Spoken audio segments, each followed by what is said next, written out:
नमस्कार, आपका बहुत बहुत स्वागत है आर्यन टीवी नेशनल में। मैं हूं आपके साथ वर्षा शर्मा। रुक करेंगे देश और दुनिया की तमाम खबरों की ओर।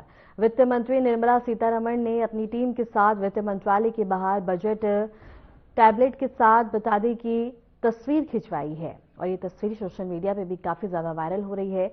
जानकारी के अनुसार वित्त मंत्री लोकसभा में यूनियन बजट 2026 पेश करेंगी। बजट को लेकर सरकार, उद्योग जगत और आम जनता की निगाहें टिकी हुई हैं। माना जा रहा है कि इस बजट में आर्थिक विकास, महंगाई नियंत्रण, रोजगार और मध्यम वर्ग को राहत से जुड़े अहम ऐलान हो सकते हैं। बजट प्रस्तुति से पहले संसद परिसर और वित्त मंत्रालय में तैयारियां पूरी कर ली गई हैं। देश को वित्त मंत्री के बजट भाषण का बेसब्री से इंतजार है।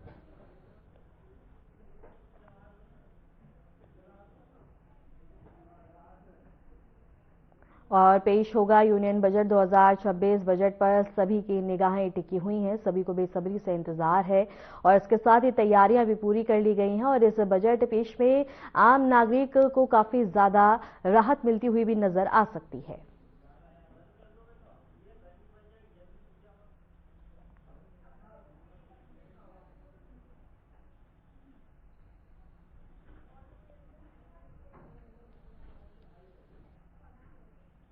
प्रधानमंत्री नरेंद्र मोदी ने महंत संत गुरु रविदास महाराज को जयंती के अवसर पर उन्हें श्रद्धांजलि अर्पित की है। प्रधानमंत्री ने सोशल मीडिया पर पोस्ट साझा करते हुए गुरु रविदास महाराज को मानवता के अनन्य उपासक बताते हुए उनके विचारों को नमन किया। प्रधानमंत्री मोदी ने अपने संदेश में कहा कि गुरु रविदास महाराज के विचारों में न्याय और करुणा का भाव सबसे पहले था, जो आज भी जन कल्याण की योजनाओं की मूल भावना में शामिल है। उन्होंने कहा कि संत रविदास ने सामाजिक और सद्भावना का जो दीप प्रज्वलित किया है, वह देशवासियों के मार्गों को सदैव अलौकिक करता रहेगा।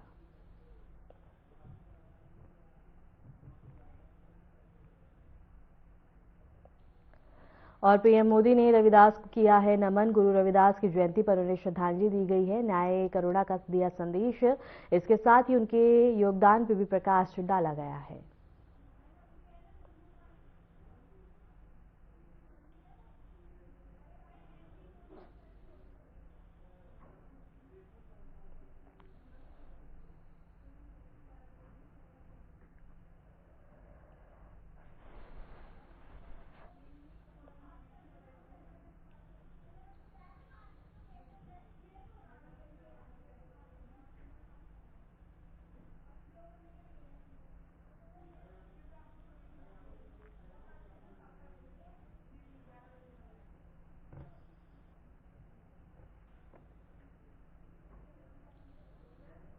और प्रधानमंत्री नरेंद्र मोदी ने सोशल मीडिया प्लेटफॉर्म एक्स पर श्रद्धांजलि अर्पित दी है। रविदास के महत्व पे भी प्रकाश डाला है, इसके साथ ही उनके योगदान को भी याद किया गया है।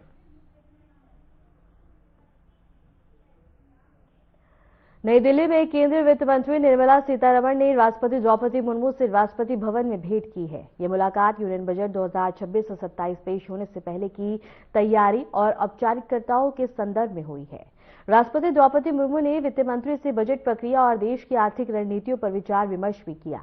यह मुलाकात बजट पेश होने से पहले संवैधानिक कदम के रूप में देखी जा रही है। और दिल्ली से ये खबर हम आपको बता रहे हैं, जहां बजट पेश होने से पहले राष्ट्रपति द्रौपदी मुर्मू ने वित्त मंत्री निर्मला सीतारमण से मुलाकात की है और इस दौरान विचार विमर्श भी किया गया है। राष्ट्रपति भवन में बजट पर चर्चा देखने को मिली है। यूनियन बजट 2026 और 27 की तैयारियां शुरू हो गई हैं। आर्थिक रणनीतियों पर यहां विचार विमर्श देखने को मिला है।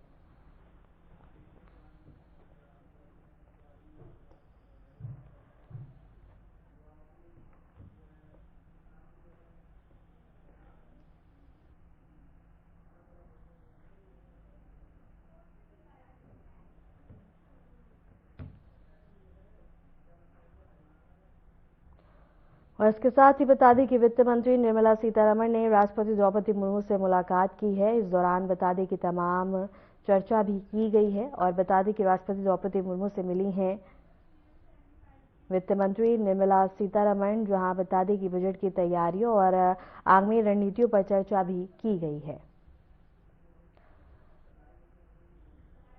और वित्त मंत्री निर्मला सीतारमण ने बता दी कि राष्ट्रपति द्रौपदी मुर्मू से भेंट की है। यह मुलाकात यूनियन बजट 2026 से 27 पेश होने से पहले की तैयारियों के संदर्भ में हुई है। राष्ट्रपति मुर्मू ने वित्त मंत्री से बजट प्रक्रिया और देश की आर्थिक रणनीतियों पर विचार विमर्श किया है। यह मुलाकात बजट पेश होने से पहले पारंपरिक और संवैधानिक कदम के रूप में देखी जा रही है। निर्मला सीतारमण ने राष्ट्रपति से भेंट की है। राष्ट्रपति भवन में बजट चर्चा देखने को मिली है और तैयारियां शुरू हो चुकी हैं। आर्थिक रणनीतियों पर विचार विमर्श किया गया है। नई दिल्ली में केंद्रीय वित्त मंत्री निर्मला सीतारमण ने राष्ट्रपति द्रौपदी मुर्मू से राष्ट्रपति भवन में भेंट की है। यह मुलाकात यूनियन बजट 2026 से 27 पेश होने से पहले की तैयारियों और औपचारिकताओं के संदर्भ में हुई है। राष्ट्रपति द्रौपदी मुर्मू ने वित्त मंत्री से बजट प्रक्रिया और देश की आर्थिक रणनीतियों पर विचार विमर्श किया है। यह मुलाकात बजट पेश होने से पहले पारंपरिक और संवैधानिक कदम के रूप में देखी जा रही है।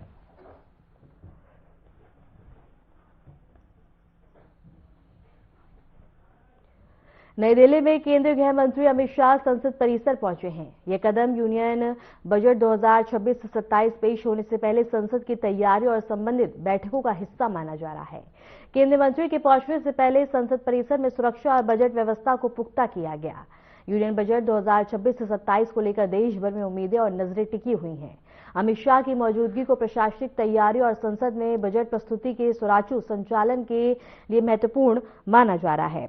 नई दिल्ली में केंद्रीय गृह मंत्री अमित शाह संसद परिसर पहुंचे हैं। ये कदम यूनियन बजट 2026 से 27 पेश होने से पहले संसद की तैयारी और संबंधित बैठकों का हिस्सा माना जा रहा है।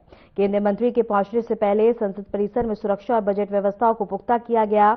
यूनियन बजट 2026 से 27 को लेकर देश भर में उम्मीदें और नजरें टिकी हुई हैं। अमित शाह की मौजूदगी को प्रशासनिक तैयारी और संसद में अगले कुछ दिनों में उत्तर भारत में ठंड और कोहरे के बने रहने की संभावना जताई है।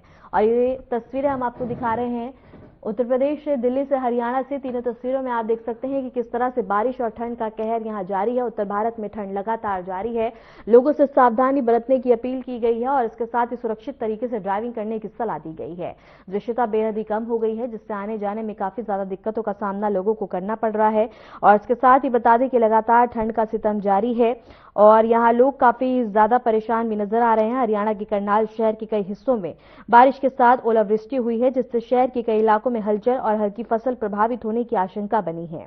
मौसम विभाग ने लोगों से सावधानी बरतने की अपील की है।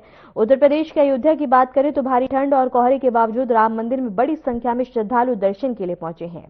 स्थानीय प्रशासन ने श्रद्धालुओं की सुविधा और सुरक्षा के पुख्ता इंतजाम किए हैं। नई दिल्ली की बात करें तो मौसम ने एक बार फिर करवट ली है। शहर के कई हिस्सों में घना कोहरा छा गया है, जिससे दृश्यता प्रभावित हुई है।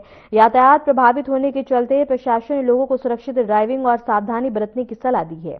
मौसम विभाग ने अगले कुछ दिनों में उत्तर भारत में ठंड और कोहरे के बीच रहने की संभावना भी जताई है। उत्तर भारत में कड़ाके की ठंड का असर जारी है। इन तीन तस्वीरों में भी आप देख सकते हैं। और बारिश और ठंड का कहर लगातार जारी है, जिससे यातायात बुरी तरह प्रभावित हो रहा है। और अगर बात करें हरियाणा की तो करनाल के कई हिस्सों में बारिश के साथ ओलावृष्टि हुई है, जिससे फसलें भी प्रभावित हुई हैं। मौसम विभाग ने लोगों से सावधानी बरतने की अपील की है। उत्तर प्रदेश में भी भारी ठंड और कोहरे के बावजूद राम मंदिर में बड़ी संख्या में श्रद्धालु दर्शन के लिए पहुंचे हैं। स्थानीय प्रशासन ने श्रद्धालुओं की सुविधा और सुरक्षा के पुख्ता इंतजाम किए हैं। नई दिल्ली में भी मौसम ने करवट ली है और शहर के कई हिस्सों में घना कोहरा छा गया है, जिससे दृश्यता प्रभावित हुई है। यातायात प्रभावित होने के चलते प्रशासन ने लोगों से सावधानी बरतने की अपील की है। मौसम विभाग ने अगले कुछ दिनों में उत्तर भारत में ठंड और कोहरे की संभावना यूं ही रहने की आशंका जताई है।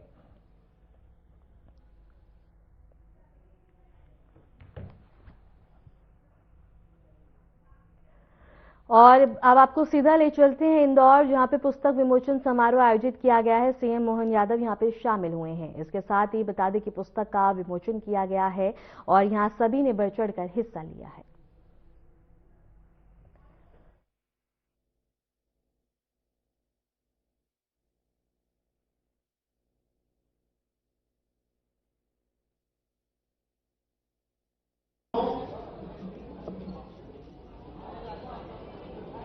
कुछ हमारे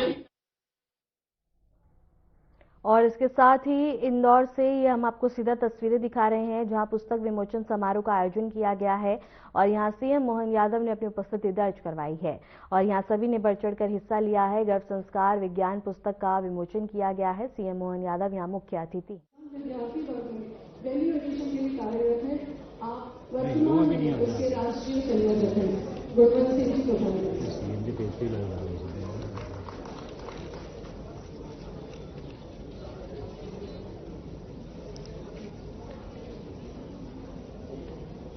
लोकमाता देवी अहिल्या की इस पावन नगरी के अंदर यहाँ के खजराना गणेश मंदिर को भी मैं प्रणाम करते हुए इस सभागार के अंदर भाई मेरा लाइव जा रहा हूँ, किसी नहीं हो सकता। हमारे मुख्यमंत्री माननीय मोहन यादव जी, हमारे संघ के पूर्व सह कार्यवाह मान्यवर भैया जी जोशी, हमारी चेयरपर्सन। और ये तस्वीरें हम आपको इंदौर से दिखा रहे हैं, जहां पे पुस्तक विमोचन समारोह का आयोजन किया गया और यहां सीएम मोहन यादव उपस्थित हैं और यहां पे सभी ने बढ़ चढ़कर हिस्सा लिया है। अब आपको सीधा ले चलते हैं लखनऊ, जहां बता दें कि सदगुरु रविदास की जयंती पर कार्यक्रम का आयोजन किया गया है, जहां सीएम योगी आदित्यनाथ भी मौजूद हैं।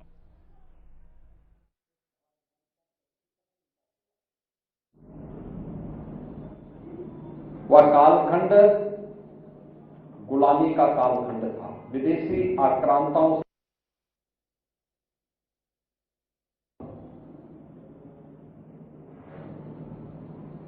उस समय भी साधना की पवित्रता और साधना को कर्म की साधना के रूप में बदलने का कार्य सदगुरु रविदास जी महाराज ने किया।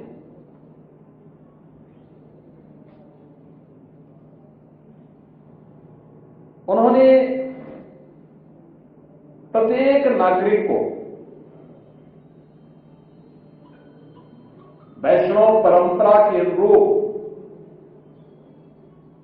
जिस उपासना के लिए प्रेरित किया, वह जीवन में कर्म की प्रधानता को महत्व देता है।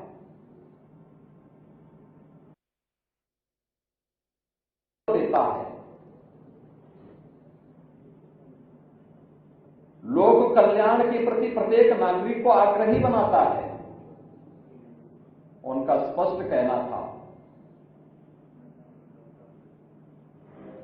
मन चंगा तो कठौती में गंगा। यानी अगर आपका मन साफ है तो सब कुछ आपके कर्म पर निर्भर करता है। अच्छा कर्म करेंगे तो अच्छा फल पाएंगे, बुरा कर्म करेंगे तो उस बुरे कर्म से, उस पाप से भी आपको कोई वंचित नहीं कर सकता।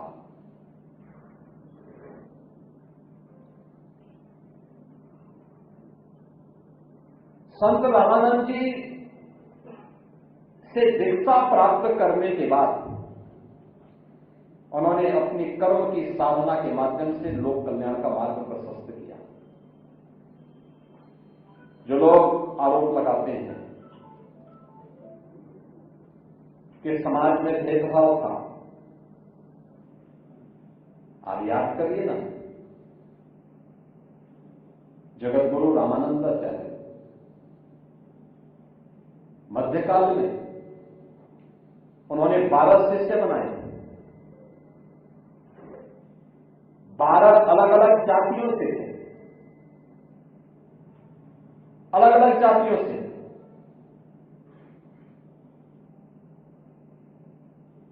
हर जाति का उनका एक शिष्य था और एक महिला को भी उन्होंने शिष्य बनाया था, समाज को जोड़ने के लिए। उस कालखंड में भी समाज को जोड़ने का जितना बड़ा कार्य हमारे इन संतों ने किया था, वह अद्भुत था। उसी नींव पर वर्तमान भारत का निर्माण हुआ है। वही प्रेरणा हम सबको गुलामी के बंधन से तोड़ने में एक नई प्रेरणा हम सबकी रही है। आप याद करिए 600 वर्ष पहले क्या स्थितियां रही होंगी। उस समय भी गुरु रविदास जी महाराज ने एक प्रेरणा दे रहे हैं लोगों को। उनकी प्रेरणा क्या है? ऐसा राज होना चाहिए जहां पे सबको अन्न प्राप्त हो, यानी कोई भूखों न सोए। हर व्यक्ति को सम्मानजनक जीवन जीने के लिए अवसर मिल सके। सदगुरु रविदास जी महाराज ने वर्ष पहले ये वाणी तो कही, ये उपदेश तो दिए, लेकिन एक संत की वाणी कभी व्यर्थ नहीं होती।